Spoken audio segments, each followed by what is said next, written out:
¿Cómo se mueve el agua subterránea? ¿A qué velocidad se mueve el agua subterránea? ¿Cómo podemos conocer la velocidad y tiempo de recorrido del agua en el subsuelo? Soy el profesor Walter Rivas y en esta videoclase les voy a hablar sobre los fundamentos básicos del agua en medios porosos para poder entender cómo se mueve el agua en un acuífero.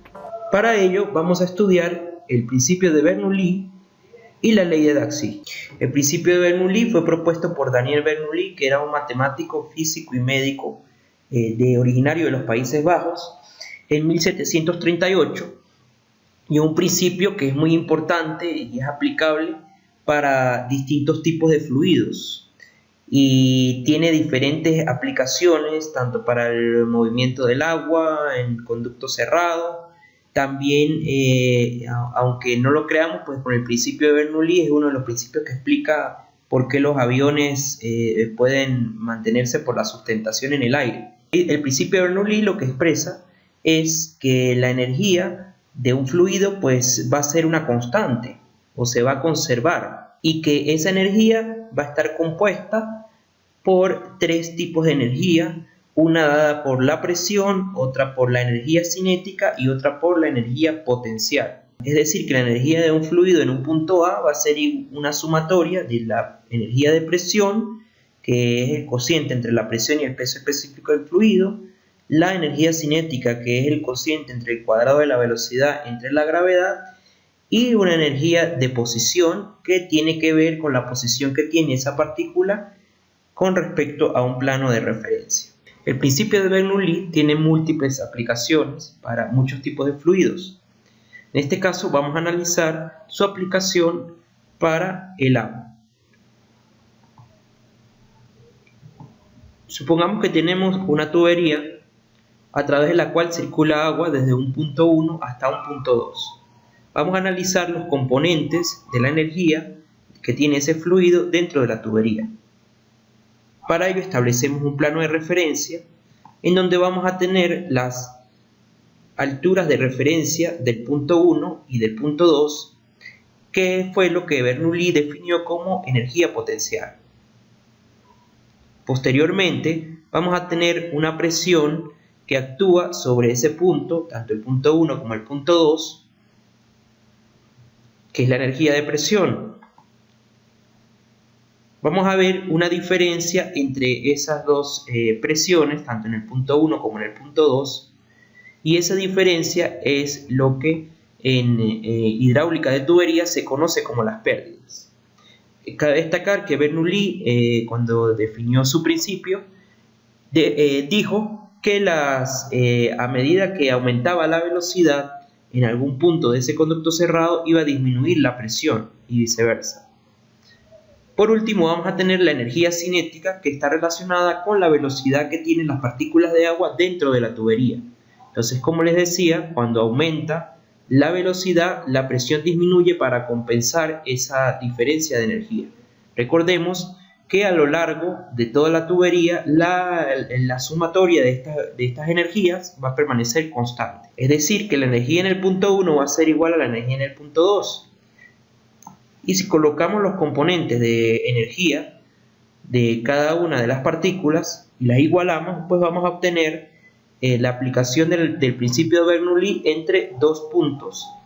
Para el caso del punto 2, sumamos las pérdidas al lado derecho de la ecuación para compensar esa energía. Por lo tanto, el principio de Bernoulli lo que me está diciendo es que la energía se va a conservar durante todo el recorrido que tenga ese fluido dentro de la tubería. Sin embargo, en el subsuelo el agua se mueve a una velocidad muy pequeña, por lo que, expresando la energía de una partícula A que se mueve en el subsuelo, como la velocidad es muy pequeña, es despreciable y sale de la ecuación. Por lo tanto, la energía que tiene una partícula de agua que se mueve, por ejemplo, en un acuífero en un punto A, va a quedar expresada solamente por la energía de presión y la energía de posición. Esta energía en hidráulica subterránea se define como una altura y es lo que se denomina altura piezométrica, nivel piezométrico, columna de agua o potencial hidráulico. Por ejemplo, si tenemos un acuífero, establecemos un punto de referencia, un punto A, Con respecto a un plano de referencia, el punto A va a tener una altura de posición que vamos a definir como Z sub A, y por encima de ese punto A va a tener una presión de agua que va a estar definida como P sub A. Entonces, esa altura piezométrica o potencial hidráulico va a ser la suma de ambos componentes, la altura de posición y la energía de presión. Esto es muy importante porque nos permite analizar cómo se mueve realmente entonces el agua dentro del subsuelo. Y vamos a ver que el agua no se va a mover siempre por gravedad, como estamos acostumbrados ahora en la superficie. En superficie el agua se mueve a favor de la pendiente, apoyada por la fuerza de gravedad. En cambio, como vimos en el principio, a través del principio de Bernoulli, en el subsuelo el agua se va a mover desde puntos de mayor potencial hidráulico a puntos de menor potencial hidráulico. Y esto lo vemos, por ejemplo, si tenemos un acuífero en el cual se han realizado dos sondeos A y B. El agua se va a mover siempre desde el sondeo donde tengo mayor altura de columna de agua o mayor potencial hidráulico. En este caso, el que tiene mayor potencial hidráulico es el agua que está en el punto A. Por lo tanto, el agua se va a mover desde A hasta B. En otro caso, en el que tenemos una mayor altura piezométrica en el punto B y una menor en el punto A, el agua se va a mover de B hacia A. Incluso se puede dar el caso que el agua pueda subir, pueda tener un flujo vertical. Esto es lo que se conoce como flujo ascendente. En el caso anterior, en el que el agua fluyó de A a B, teníamos un flujo descendente.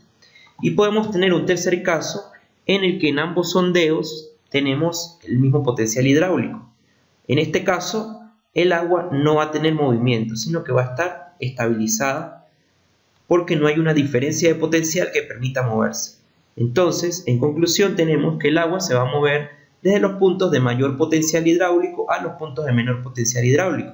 Por lo tanto, el agua puede tener un movimiento ascendente o descendente según sea el caso. Vamos a ver también que ese potencial hidráulico lo podemos expresar en un mapa de isopiezas o un mapa de líneas equipotenciales. Si medimos el potencial hidráulico en distintos puntos del terreno, aquellas líneas que unen puntos que tienen igual potencial hidráulico se van a denominar líneas equipotenciales o líneas isopiezas. Como podemos observar en esta figura 14, estas líneas curvas, en el caso de un acuífero libre, me estarían marcando puntos de ese acuífero libre que me dibuja la superficie freática, es decir, todos estos puntos que tienen igual nivel freático.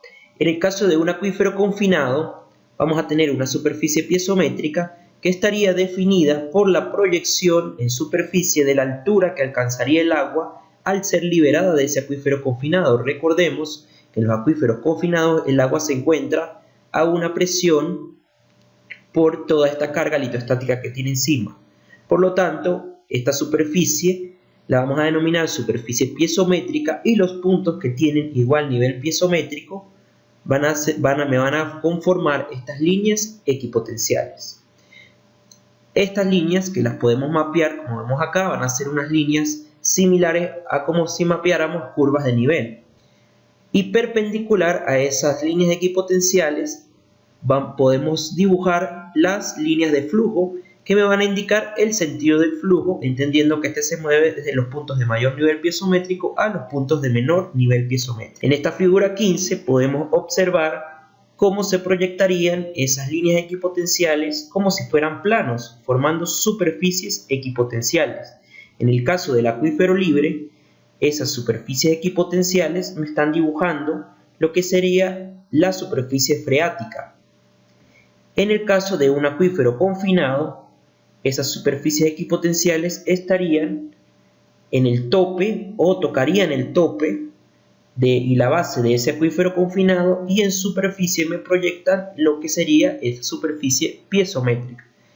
En cualquiera de los casos, las líneas de flujo van a ser perpendiculares a esas líneas equipotenciales. Entonces, aquí vemos la utilidad de los mapas de isopiezas que me permiten conocer los distintos niveles piezométricos o niveles freáticos en un acuífero, de tal manera de que cuando yo perfore yo pueda saber a qué profundidad puedo conseguir el agua, pero también con el trazado de las líneas de flujo me permite ver hacia dónde se estaría moviendo el agua, donde vamos a tener puntos de descarga o puntos de recarga, y si tenemos un río, por ejemplo, podemos saber si ese río me puede alimentar en algunos puntos al acuífero o el acuífero me puede alimentar al río, lo que entendemos como descarga o recarga. Para el trazado de un mapa de isopiezas es necesario conocer mediante sondeos o medición de niveles en pozo la profundidad a la que se encuentra el agua subterránea. Posteriormente, con la cota de los sondeos o la cota de los puntos en donde se midió esa profundidad, le vamos a restar esa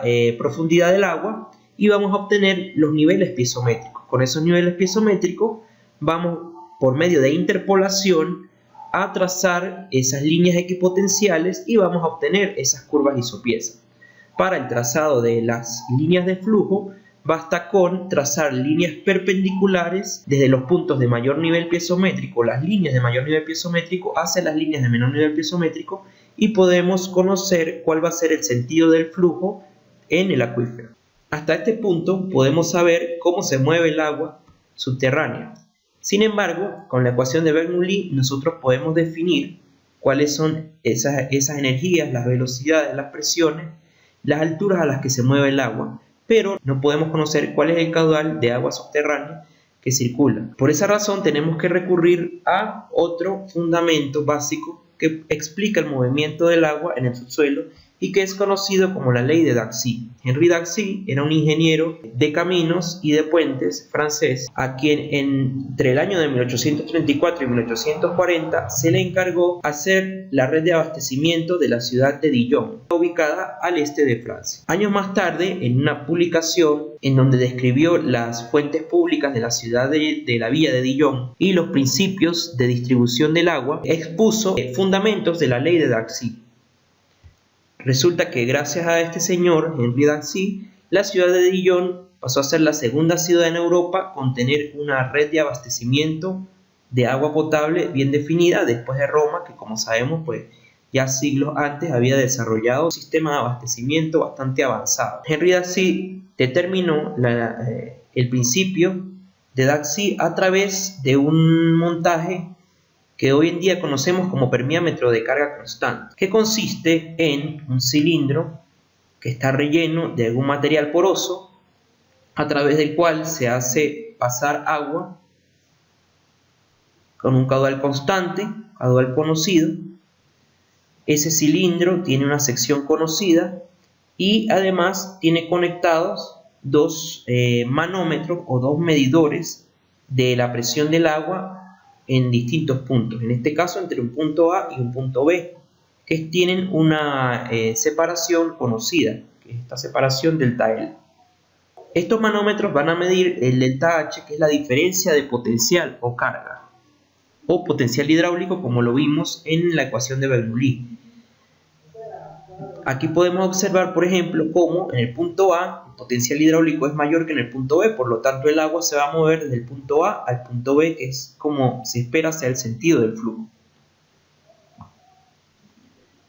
Darcy determinó que había una relación directa o equivalente entre el caudal que circulaba, la sección, el área de la sección, y un cociente que denominó gradiente hidráulico, que es el resultado de dividir el delta H, que es la diferencia de presiones, entre el delta L, que es la distancia entre los puntos donde se están midiendo esas presiones. Eso es lo que se conoce como el gradiente hidráulico. Esa constante fue denominada conductividad hidráulica, expresada en unidades de longitud por tiempo, en este caso metros por día. Darcy determinó que esa constante iba a ser característica para cada material, es decir, para cada tipo de medio poroso, lo que quiere decir que para distintos tipos de arena íbamos a tener distintas conductividades hidráulicas. Hoy en día, la ley de Darcy también se expresa como Q minúscula igual a menos K por dH entre dL. donde Q minúscula va a ser el cociente entre el caudal y el área. K es la conductividad hidráulica, que se expresa con signo negativo debido a que el gradiente, como siempre se va a mover de un punto mayor a un punto menor, cuando hacemos esa diferencia, pues nos va a dar un número negativo. Por lo tanto, este signo negativo de la conductividad hidráulica me va a contrarrestar ese negativo de la diferencia de potencial, obteniendo un caudal positivo. Otra manera en la que vamos a encontrar, podemos expresar la ley de Darcy, es como la conductividad hidráulica multiplicada por el valor absoluto de dH entre dL, siendo dH pues ese diferencial, digamos, de carga, y dL ese diferencial de distancia, y multiplicado por el área de la sección que es atravesada. Como dijimos, la conductividad hidráulica está expresada en metros por día, el área en metros cuadrados, y el gradiente hidráulico pues es adimensional por ser un gradiente. Por lo tanto, el caudal va a estar expresado en metros cúbicos por día. Ahora bien, vamos a ver que la ley de Darcy tiene ciertas limitaciones en su aplicación y que no es válida en todos los casos. La primera limitación es que la conductividad hidráulica no es propia del medio poroso, sino que también va a depender del fluido. Es así como se define que esa conductividad hidráulica va a ser el producto de una permeabilidad intrínseca, que en este caso es K minúscula, multiplicado por el cociente entre el peso específico y la viscosidad. Es decir, que la permeabilidad intrínseca sí va a depender del medio poroso, pero la conductividad hidráulica o permeabilidad va a depender de la permeabilidad intrínseca y además del fluido. Esto es importante porque no es igual, por ejemplo, la circulación del petróleo por un medio poroso que la circulación del agua. Sin embargo, vamos a tener que en las aguas subterráneas la temperatura no va a tener una gran variabilidad durante el año. Por lo tanto, su peso específico y su viscosidad no van a tener variaciones importantes, por lo que podemos considerar que la conductividad hidráulica es equivalente a la permeabilidad intrínseca. La segunda limitante que va a presentar la ley de Darcy es que cuando la permeabilidad es muy baja o la velocidad de flujo es muy alta, no se va a cumplir o puede inducir a errores. Para el primer caso, cuando tenemos una permeabilidad muy baja, tenemos el ejemplo de la circulación de agua en las arcillas. Si aplicamos la ley de Darcy para la circulación del agua a través de un medio arcilloso, probablemente podemos obtener que existe un caudal muy bajo cuando en realidad habrá unas partes en donde el agua no está circulando debido a la impermeabilidad de este tipo de medio. Cuando tenemos velocidades muy altas, el gradiente hidráulico no se va a comportar de manera lineal, sino que puede tener una potencia diferente a 1, que es esto que vemos acá como dH entre dL elevado a la n, lo que quiere decir que el caudal puede aumentar considerablemente, y si aplicamos la ley de Darcy de manera lineal, esto nos va a generar errores. Este tipo de casos en los que el agua se mueve a velocidades muy altas lo tenemos sobre todo en lo que en mecánica de fluidos conocemos como flujos turbulentos,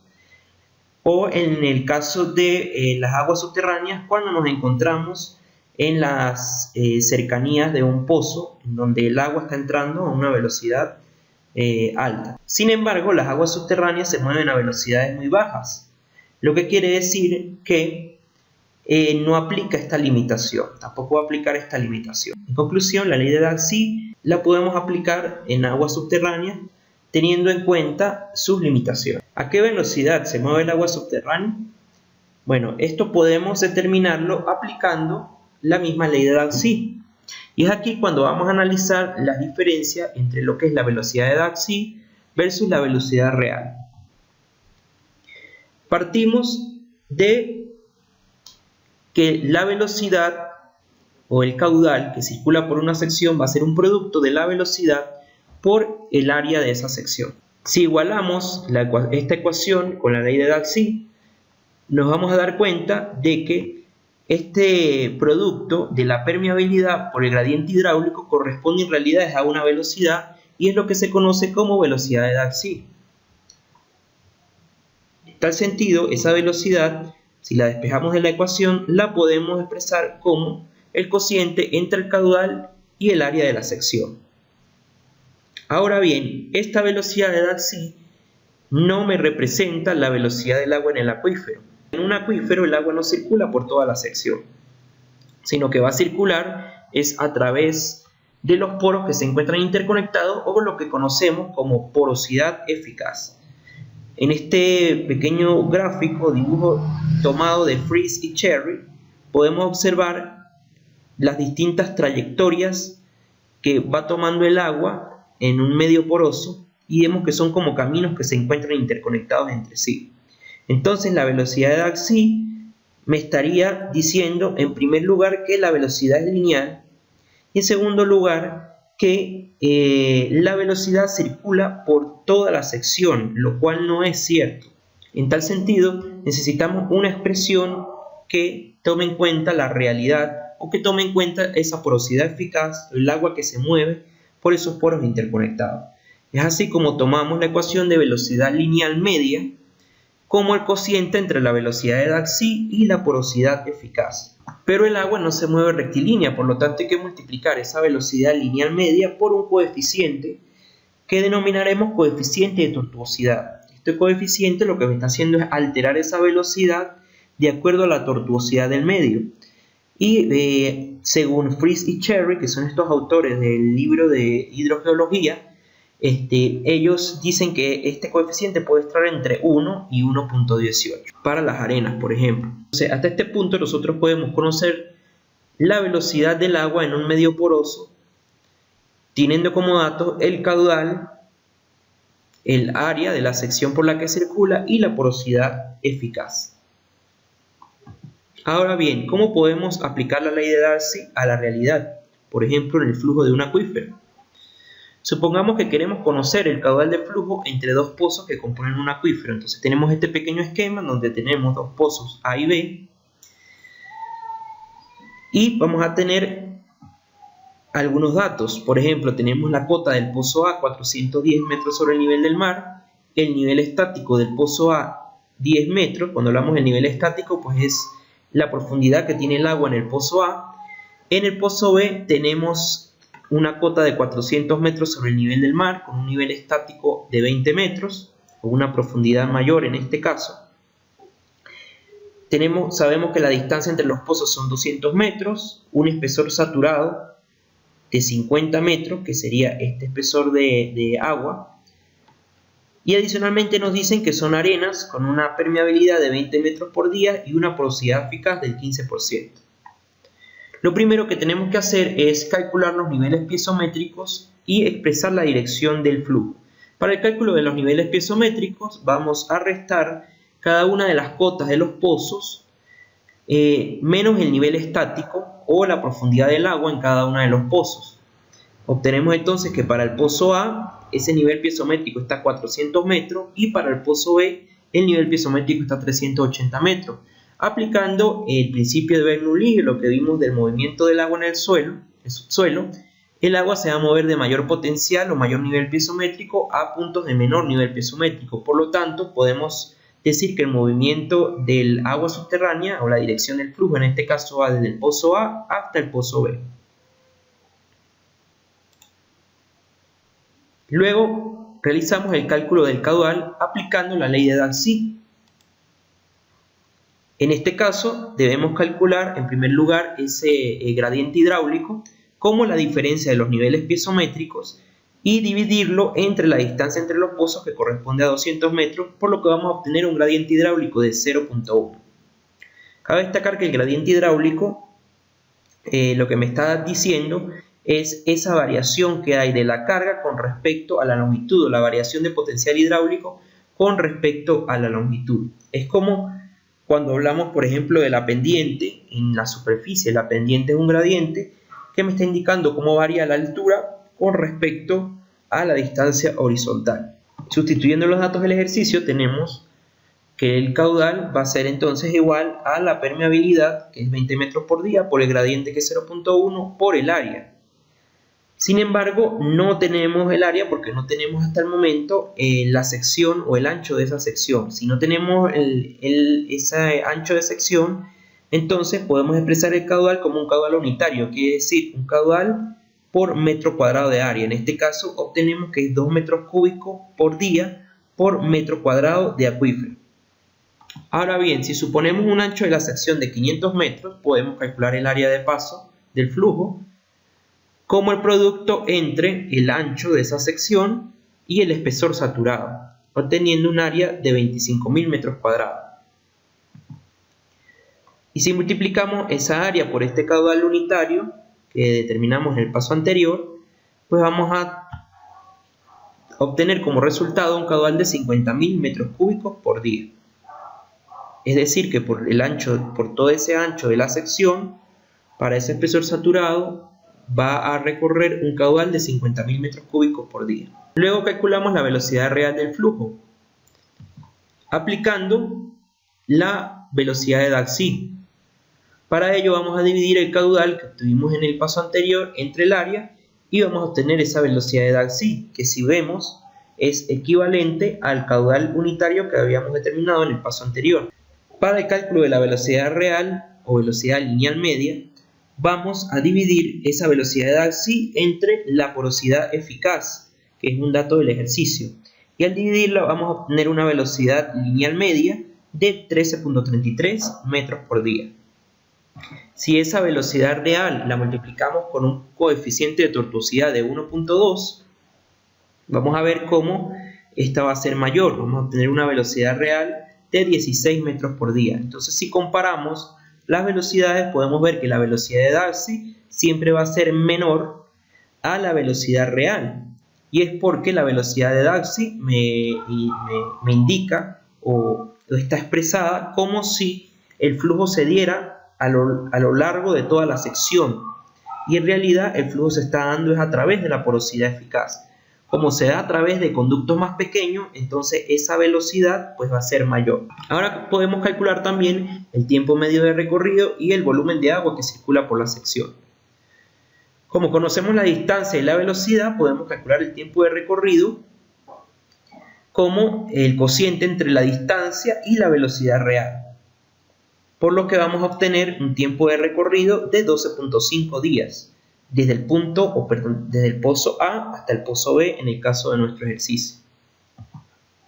Conociendo el caudal y el tiempo de recorrido, podemos calcular el volumen de agua que circula por la sección utilizando lo que sería la fórmula de caudal volumétrico, que es el cociente entre el volumen de agua y el tiempo de recorrido. Entonces ese volumen quedaría expresado como el producto entre el caudal y el tiempo de recorrido, y para el caso del ejercicio obtenemos un volumen equivalente de 625.000 metros cúbicos. Entonces hasta este punto vimos cómo se puede aplicar la ley de Darcy para ver el movimiento del agua en el subsuelo, para estimar su velocidad real, conocer el tiempo medio de recorrido y el volumen de agua. Por último, vamos a recordar algunos puntos muy importantes de esta videoclase. El primero, que el agua en el subsuelo no siempre se mueve por gravedad, sino por diferencia de potencial hidráulico, que se puede definir como una altura de presión y una altura de posición según lo que estudiamos del principio de Bernoulli, entendiendo que se moverá desde los puntos de mayor potencial hidráulico a los puntos de menor potencial hidráulico, o lo que es lo mismo, puntos de mayor nivel piezométrico a puntos de menor nivel piezométrico. El agua no se mueve en el subsuelo de forma lineal, sino que se va a mover a través de la tortuosidad del medio poroso, atendiendo a lo que es la porosidad eficaz de este medio.